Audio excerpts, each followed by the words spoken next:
Yo, everybody, welcome into Philadelphia Eagles Now by Chat Sports. I'm Chase Sr., and coming up on the show, a new Haason Reddick update. It's been an interesting offseason for the Eagles pass rusher, and that's continuing here. A lot of details to get into, my thoughts. Also, more thoughts on what Howie Roseman has been able to do in NFL free agency. We'll get to that at the back end of the show. First, we are almost to 73,000 subscribers. We have to get there by the end of this month, and the bosses are really pressuring me. They said, Chase, you won't get to 73K with this video alone. I said, bet, watch me. 136 people away from that number. If you want Eagles shows every single day that are going to teach you about the birds, inform you about the game of football, keep you entertained, this is the go-to spot for you. Hit that sub button right now. All right, obviously the topic at hand. Latest on Haason Reddick here. His roster bonus was pushed back by Philadelphia. That's pretty interesting and damning in a way. This gives Philadelphia extra time to try and trade him. What do I mean by that? Well, the Eagles delayed his $1 million roster bonus 2 weeks. This gives the Eagles wiggle room if they want to work out a trade, but don't rule out the possibility of him coming back to Philadelphia. He was originally due that roster bonus this past Friday. Now, it has been moved back to April 1st as we sit here on this March 19th on this beautiful Tuesday. And you think about the Eagles' plan so far in free agency, what they've done so far this offseason. They gave Bryce Huff, formerly the edge rusher for the New York Jets, coming off 10 sacks, 26 years old, $17 million per year. Then they restructured the contract last Friday of Josh Sweat. Brandon Graham is coming back for a 15th season in the Midnight Green. Howie Roseman, when I was at the NFL Combine, speaking glowingly of Nolan Smith. Where does that leave Haason Reddick here? I'll tell you this. The big question comes down to what could the Eagles get in return? What is Haason Reddick asking for? This could be an unfortunate ending to what has been an awesome homecoming. According to reports, Haason Reddick is asking for $25 million per season. That is the same amount of money as Myles Garrett, who just won Defensive Player of the Year. Haason Reddick is a great player. I wouldn't categorize him as the upper tier class among edge rushers, but he's right below that. As for some of the most recent reporting, national angle, local angle, let's go national first with Jeremy Fowler of ESPN. He said, I do believe there's trade interest in Haason Reddick. It just depends on what price point for draft capital. I talked to a few teams that believe that the Eagles would need a really healthy return, which would potentially give pause to doing a deal. But as we get closer to the draft, these things do tend to heat up. If the Eagles do deal Reddick, their plan, I imagine at the defensive end edge rusher spot, will include the players that I just passed along.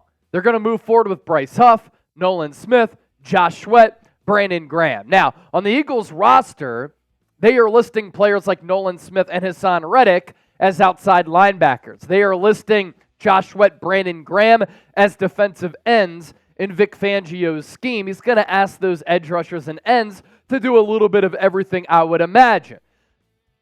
Another question you have to pose here, well, Haason Reddick grew up in South Jersey, Camden. He went to Temple. He's come back to his home area. He's balled out. He had 16 sacks in 2022, 11 sacks in 2023. He's one of 3 players in the NFL alongside Myles Garrett and Leonard Floyd who has 4 consecutive seasons of double-digit sack numbers. Why can't the Eagles and Haason Reddick come to a deal? Well, we gave you the national angle from Jeremy Fowler. Jeff McLane of the Philadelphia Inquirer was on 97.5 The Fanatic this morning, and he passed along why these talks might be getting to this point.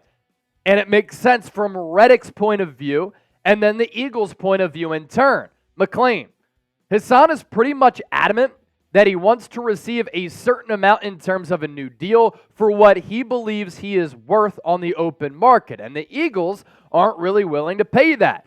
My guess is that they are just trying to work out a trade. That doesn't mean that there isn't any hope that something can get done here. Now, I've seen from reports that the Atlanta Falcons are showing interest, Tennessee Titans, Jacksonville Jaguars. Obviously, Atlanta paid big-time dollars to Kirk Cousins. Jags bringing back Josh Allen. So we'll see what his market is. But with what Reddick might be asking for, here's where it would put him among the highest paid edge rushers in football. I think he's worth somewhere in the neighborhood of about $20 million per year. He's played the last two at about $15 million. A reason why there's a holdup for Reddick is that the money on his deal this upcoming year is non-guaranteed. Now, Reddick is not in the class of Nick Bosa. Brian Burns just got a bag from the New York Giants after they completed that trade. He's not along the likes of TJ Watt, Myles Garrett. Montez Sweat screwed up the market. Brian Burns screwed up the market. Danielle Hunter got a 2-year deal. Could you give Haason Reddick 2 for $50, but that's $25 million per for a 29-year-old edge rusher. Josh Allen has been productive. I think Reddick is better than Rashawn Gary. I won't take Reddick over Max Crosby. He is better than Bradley Chubb. So to a point, he has a point in these contract negotiations, and this is probably why him and his camp are holding firm on whatever number they have for Philadelphia. So with that, let's ask you this. What is the most that you would pay Haason Reddick per year?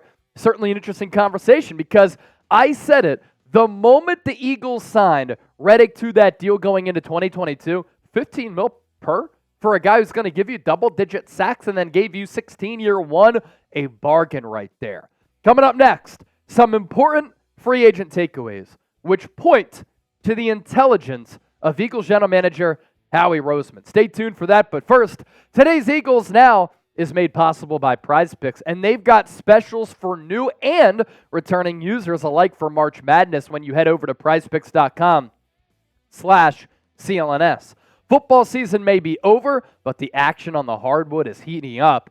Whether it's March Madness or the fight for NBA playoff seeding, there's no shortage of high-stakes basketball moments this time of year. Get in on the excitement with PrizePicks, America's #1 fantasy sports app, where you can turn your hoops knowledge into serious cash. March Madness kicks off tonight with the first 4 games, and you can pick more or less right now. PrizePicks is also giving us a free pick for Caitlin Clark's matchup on Saturday, the woman version of Steph Curry. Just select more than a half point for Clark and pair it with another winner for 3 times your money. As you can see on the screen here, more than a half point. What a great special right there. We have Reese Beekman playing tonight as well. Let's go more than 11 rebounds and assists. And then Joel Scott of Colorado State, more than 13 points. PrizePicks is simple. You pick more than or less than on 2 to 6 player stat projections and watch the winnings roll in. Get started now, if you haven't already, at prizepicks.com/CLNS and get a first-time deposit match of $100. Use the code CLNS, pick more, pick less. It is really that easy. Let's talk about Devin White here. I was asking for Howie Roseman to sign Devin White in NFL free agency multiple times last week on multiple shows, and he finally did it. It's a move that I really, really like because the Eagles have ignored and neglected the linebacker position for a really long time, and Devin White is the most gifted linebacker the Eagles have had since Jeremiah Trotter in the early 2000s. Of course, that was met with a lot of analytical nerds who hate Devin White because the Pro Football Focus coverage numbers are not great. That is for sure. And you look at the numbers from last year in coverage, he allowed 71.1% of passes to be completed, 346 yards, 1 touchdown, 6 pass breakups, 2 picks, a quarterback rating of 82.3. And what he's given up in coverage over the last 4 years causes you to have hesitations on the player. Overall PFF grade in 2023 of 46, run defense grade of 30.8, a pass rush grade of 64.1, and a coverage grade of 56.9. Even when he was a second-team All-Pro in 2020, he didn't grade well according to PFF. Overall grade of 43.4, run defense grade of 41 flat. but a pass rush grade very good of 85.9 and a coverage grade of 39.8.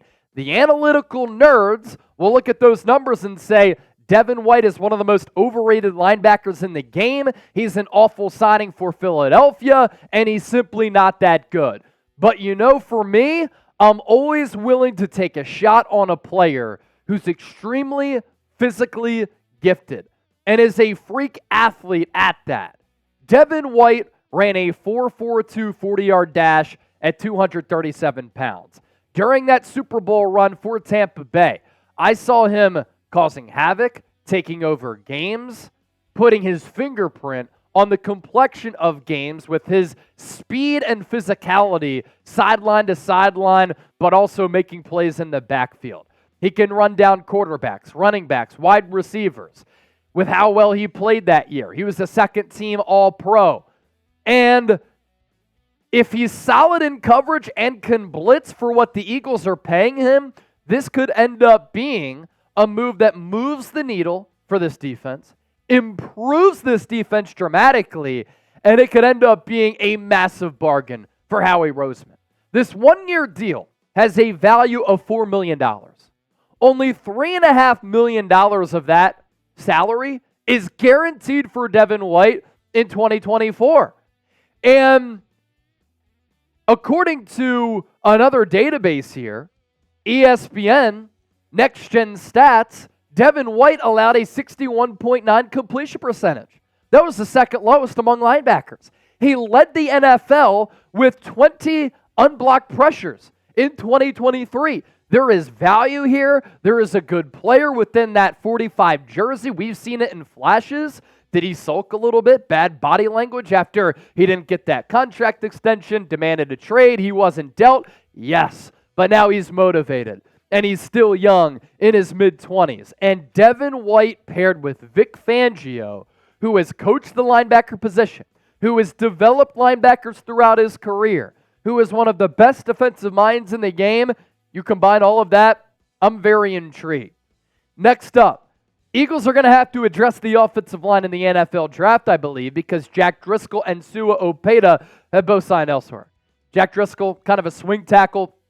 He signed with the Miami Dolphins, and then Sua Opeta signed with the Tampa Bay Buccaneers. He might have an opportunity to start along the interior offensive line for Tampa Bay. And the good thing for Philadelphia here, they always prioritize the offensive line. Howie Roseman is always willing to invest in the trenches, whether it be offensive side of the football, defensive side of the football. And this is a deep class for interior offensive linemen as well as tackles. And if you draft a tackle this year and you have him play on the interior, you could groom him to at some point take over for Lane Johnson whenever he decides to call it quits. But offensive line depth is important. The Eagles have had some pretty good injury luck along the offensive line the last couple of years. Now, last year they certainly got banged up, but 2 years ago they started a combined 6 offensive linemen en route to making it to the Super Bowl. And Jack Driscoll, Sua Opeta, they've stepped in and they've had to play significant snaps. You have to replace those offensive line depth pieces here in the draft, and that's probably why the Eagles are going to go that route at some point in free agency. And that's probably why they're going to go that route at some point in the draft. And that's probably why they went the route of Matt Hennessy as a backup center who can also play guard. Let's round out with this. Do you like what the Eagles have done in free agency? L for like, D for dislike. Sound off. Comment down below with what you think. And we'll catch you next time here on Eagles Now. Go Birds.